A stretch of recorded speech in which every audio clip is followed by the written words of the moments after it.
And now, a moment of culture with the creepy bard. Mind you, I am just drunk right now. Not quite drunk enough. There you go. There we go. Kill it. Whoa, whoa, whoa, hold up, I'm putting a halt to this. No, enough for the hijacking, we're done with this gag. At least for now we are. This ain't a hijacking, it's a peaceful protest. I'm an opinionated American and I will be heard. I have 3 objections to this video. First of all, how come we didn't get to see you drink that bottle of rum? How come we only got to see you drink that little bit at the end? Well, we didn't exactly plan this thing ahead of time. We just sort of threw it together at the last minute, and by the time we started filming, the rum was almost gone. Why is the rum always gone? That joke is overdone. Well, I don't give a damn. I drank a 2-liter bottle of Coke. I say you can drink a half a bottle of rum, and I want to see it. Objection number 2. Are you seriously about to read this off a piece of paper? Again, we sort of did this on a whim. There wasn't really enough time for me to memorize it. Irregardless, you're a bard. You should have it memorized. And objection number 3. How come we don't get to see Captain Tackless? How come he's just some sort of disembodied voice off screen? He wasn't wearing any trousers. He never does. He wasn't wearing a kilt either. Alright, objection withdrawn, but the first 2 still stand. I want to see you drink the whole bottle of rum, and I want you to recite that Shakespeare memorized. And you, the audience, yes, that's you. Yes, I'm breaking the 4th wall here. You're going to make this happen. Alright, here's the way it's going to work. It is February 19th. I'm going to give this 7 days. If this video can get 50 likes, 20 comments, or 300 views by Thursday the 26th, then the Creepy Bard's going to have to do this again, except he's going to have to show us that he's drinking the rum, and he is going to have to memorize the Shakespeare. It don't got to be the same Shakespeare he did in this video. He can do a different bit of Shakespeare for all I care, but he's got to memorize it. Oh, and if Creepy's mom is watching, just so you know, if you start commenting down there about how he shouldn't do it, those comments are going to count. You know, I think he's right, it would count. I'm going to allow it. Hoorah! Now, back to Shakespeare. Shite, we better do this in one take. Alright. Comedy of Errors. Act 3. Scene 2. Why, how now, Dromio? Where runnest thou so fast? Do you know me, sir? Am I Dromio? Am I your man? Am I myself? Thou art Dromio. Thou art my man. Thou art thyself. I am an ass. I am a woman's man, and besides myself. What woman's man, and how besides thyself? Marry, sir, besides myself, I am due to a woman, one that claims me, one that haunts me, one that will have me. What claim lays she to thee? Marry, sir, such a claim as you would lay on your horse, and she would have me as a beast. Not that I, being a beast, she would have me, but she, being a very beastly creature, lays claim to me. What is she?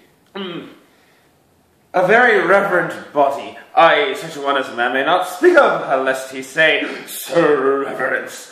I have but lean luck in the match, and yet she is a wondrous fat marriage.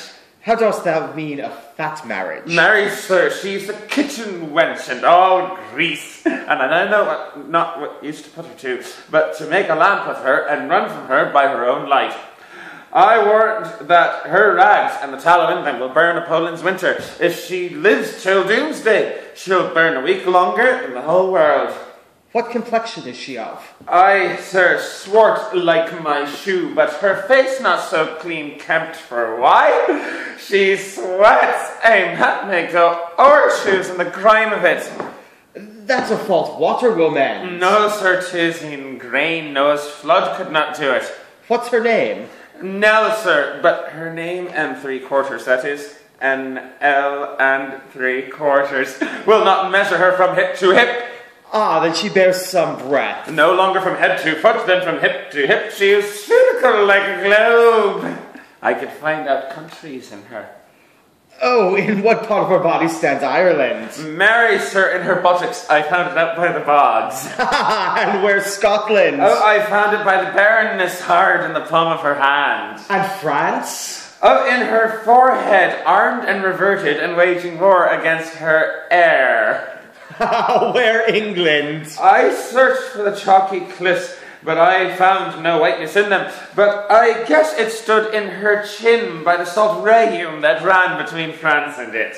And where Spain? Oh, faith, I saw it not, but I felt it hot in her breath. Where America, the Indies? Oh, sir, upon her nose, all are embellished with rubies and carbuncles, declining their rich aspect to the hot breath of Spain, which sent all her mothers of carracks to be ballashed at her nose. Where stood Belgium, the Netherlands? Oh, sir, I did not look so low.